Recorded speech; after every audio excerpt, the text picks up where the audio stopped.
Assalamualaikum warahmatullahi wabarakatuh. Selamat siang kepada Bu Erna, selaku dosen pada mata kuliah Hukum Agraria. Perkenalkan, nama saya Nabila Putri Pirani dengan NIM 25020466862 dari kelas LB65. Pada siang hari ini saya akan membahas mengenai upaya pencegahan tanah melalui rekonstruksi hukum sistem pendaftaran tanah. Jadi pada slide pertama ini saya akan membahas terlebih dahulu mengenai permasalahan apa yang terjadi dalam kasus yang saya ambil ini.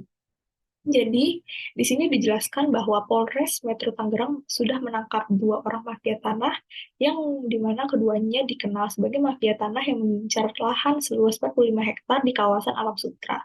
Usaha jahat mereka dimulai dengan saling menuduh demi menguasai tanah tersebut dengan menghadirkan gugatan di Pengadilan Negeri Tangerang.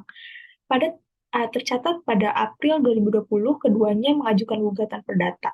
Salah satu bulan, tepatnya pada Mei 2020, hasilnya berakhir dengan kedamaian. Para tersangka segera merencanakan untuk mengambil alih tanah berukuran 45 hektar pada bulan Juli 2020. Mereka menyewa organisasi masyarakat untuk menentang perusahaan atau masyarakat setempat guna memperoleh tanah tersebut. Warga dan perusahaan yang ada di tempat sengketa melaporkan kedua mafia tanah tersebut kepada kepolisian pada 10 Februari 2021.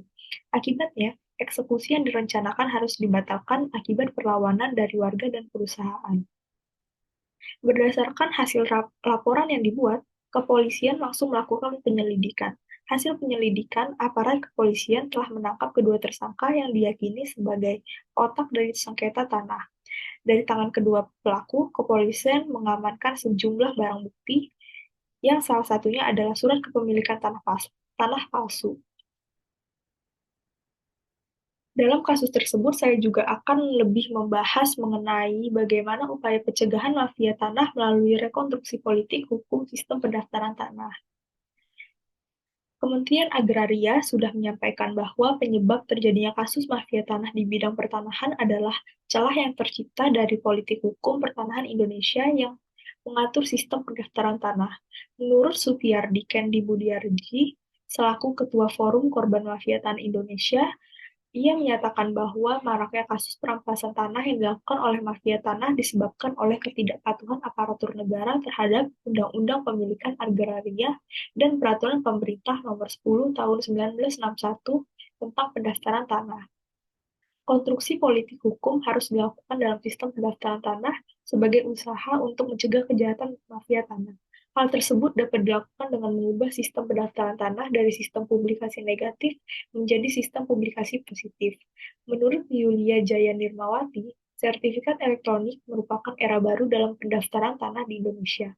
Hasil dari pelaksanaan pendaftaran tanah melalui sistem elektronik dapat berupa data, informasi, dan dokumen elektronik yang valid.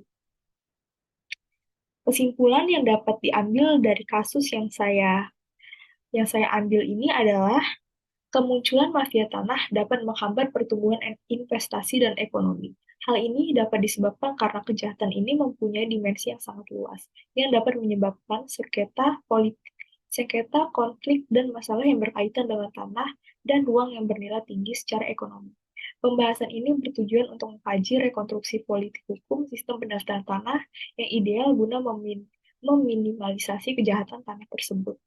Rekonstruksi politik hukum ini dapat berupa pembaharuan hukum pendaftaran tanah menjadi sistem publikasi positif. Kerangka hukum yang diterapkan di Indonesia perlu direvisi, terutama bagian yang berkaitan dengan sistem publikasi negatif. Selain itu, perubahan tersebut perlu didukung oleh penggunaan sistem pendaftaran tanah secara elektronik dan dapat diwujudkan dalam sertifikat elektronik. Sekian presentasi dari saya, kurang lebihnya mohon maaf. Wassalamualaikum warahmatullahi wabarakatuh.